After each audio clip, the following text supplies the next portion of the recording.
இன்றைக்கி நம்ம பார்க்க போகிற கோயில் வந்து காஞ்சிபுரம் ஏகாம்பரேஸ்வரர் கோயில். காஞ்சிபுரம் ரீச் ஆன உடனே டக்குன்னு நாங்கள் போயிட்டு ரெஃப்ரெஷ் ஆகிட்டு ஒரு சின்ன டீ சாப்பிட்டு உடனே கோயிலுக்குள்ளே போயிடலாம். ஏன்னா வந்த உடனே கோயிலுக்கு போகிறது ரொம்ப நல்லது. கோயிலுடைய கோபுரம் பார்த்திங்கன்னா அவ்வளோ பெருசு. பார்த்தோன்னே ரொம்ப அற்புதமாக இருந்துச்சு. அங்கே இருக்கிற ராஜகோபுர விநாயகரை கும்பிட்டுட்டு கோயிலுக்கு உள்ளே போனோம். உள்ளே போகிறோம், போயிட்டே இருக்கிறோம். ரொம்ப தூரம், ரொம்ப பெருசாக இருக்குது கோயில். ஸோ அங்கே இருக்கிற கடைக்காரங்கிட்ட எல்லாம் கேட்டப்போ அவங்க என்ன சொன்னாங்கன்னா, கோயிலுடைய பரப்பளவு வந்து 25 ஏக்கர்னு சொன்னாங்க. 25 ஏக்கர் அவ்வளோ பெருசு, யோசிச்சு பாருங்கள். அப்புறம் கோயிலில் வந்து பார்த்துட்டிங்கன்னா மொத்தமாக 4 கோபுரங்கள் இருக்குது. அதில் வந்து தெற்கு கோபுரம் வந்து ரொம்ப பெருசு. அப்புறம் அப்படியே வந்து நாங்கள் நந்தி தேவர்கிட்ட போயிட்டு நந்தியும் ரொம்ப பெரிய நந்தி சாமி கும்பிட்டுட்டு தெப்பக்குளம் பக்கத்தில், ஸோ தெப்பக்குளத்துலேயும் போய் சாமி கும்பிட்டுட்டு, தெப்பக்குளம் வந்து பழங்காலத்து கோயில்னால சூப்பராக மெயின்டைன் பண்ணியிருக்காங்க. ஸோ எல்லாம் முடிச்சுட்டு இப்போ கோயிலுடைய பேக் போன் அப்படின்னு நம்ம சொல்கிறோம்ல, ஸோ நம்ம வந்து கொடிமரத்துக்கிட்ட வந்துட்டு சாமி கும்பிட்டுட்டு அப்படியே கோயிலுக்குள்ளே என்ட்ரான உடனே வந்து பார்த்திங்கன்னா நல்ல க்ரௌட். ஆக்சுவலாக அன்றைக்கி லீவு நாள் தான் நாங்கள் போயிருந்தோம்.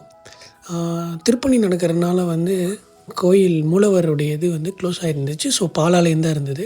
நாங்கள் வந்து சாமி கும்பிட்டுட்டு சரி கோயிலில் சுற்றலாம் அப்படின்ட்டு கோயில் சுற்றுறதுக்காக வந்தோம். பார்த்தா அவ்வளோ பெரிய கோயிலுங்க, பயங்கர பெருசு. பழங்கால கோயில்னால் சும்மாவா அப்படிங்கிற மாதிரி இருந்துச்சு. சூப்பராக இருந்துச்சு கோயில், பயங்கர பெருசு. அப்புறம் ரொம்ப ஒரு ஒரு ஒரு மனசுக்கு ஒரு நல்ல ஃபீல். சுற்றி சாமி கும்பிட்டுட்டு அங்கே வந்து பார்த்துட்டிங்கன்னா நிறையா தூண் வந்து பார்த்திங்கன்னா தூணில் சிற்பங்கள்லாம் சூப்பராக இருக்குது. அவ்வளோ ஷார்ப்பாக பண்ணியிருக்காங்க. அப்புறம் இங்கே நடராஜர் சன்னதி, அப்புறம் நிறைய எல்லா சன்னதிக்கும் போனோம். சிற்பங்களெல்லாம் பார்த்திங்கன்னா ரொம்ப க்ளோஸாக வாட்ச் பண்ணி ரொம்ப நீட்டாக பண்ணியிருக்காங்க. சுவாமிக்கு நைவேத்தியம் பண்ணிவிட்டு பூஜையெல்லாம் பண்ணாங்க. ஸோ அதெல்லாம் பார்த்துட்டு ஆல்மோஸ்ட் பார்த்திங்கன்னா கோயிலில் காலையில் போனோம், மத்தியானம் வரைக்கும் இருந்தோம். ஒரு 12:30 வரைக்கும் இருந்தோம். ஏன்னா அதுக்கு மேலே வந்து கோயில் க்ளோஸ் பண்ணிடுவாங்க.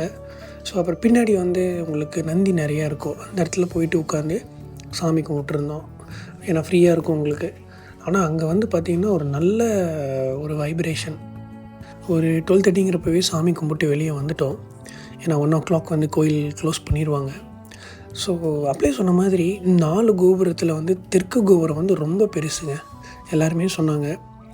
கோயிலுடைய பரப்பளவு வந்து அப்படியே பார்க்குற தூரம் கோயில் தான், சூப்பராக இருந்துச்சு. அப்புறம் காஞ்சிபுரத்தில் ஃபேமஸான மிளகு இட்லி இருந்துச்சு, வாங்கி ட்ரை பண்ணி பார்த்தோம். ரொம்ப நல்லா இருந்துச்சு. அப்புறம் வந்து அங்கே வந்து கோசாலை இருக்குது. ஸோ கோசாலை போயிட்டு அங்கேயும் கோசாலையில் எப்படி சூப்பராக மெயின்டைன் பண்ணுறாங்க, நல்லா இருந்துச்சு கோசாலை.